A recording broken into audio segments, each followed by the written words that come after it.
everyone, of me is VIVO Y01, and today I would like to show you how you can change and customize theme of your keyboard on this device. Firstly, go into settings, scroll all the way down and select system.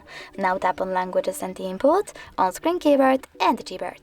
After that, you need to tap on theme and click on show more to see all available options. When you're ready, click on the best one for you. I will go with that one or that one, and click on the switcher next to keyboarders to switch them on or off. Lastly, tap on apply and go back. As you can see, theme of my keyboard has changed, but you can always customize it by going into the same settings, this time clicking on the plus icon under my themes and selecting a photo that you wish to apply as your background.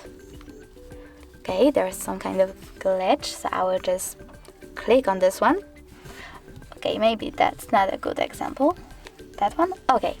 Pinch it to scale and drag it to move. When you're ready, choose next and adjust brightness by swiping left or right. Then click on done and tap on the switcher next to keyboarders to switch them on or off. Lastly, you need to tap on apply and simply go back. As you can see, theme of my keyboard was successfully customized with an image. Thanks so much for watching. If you enjoyed this video, leave a like, comment and subscribe. Bye!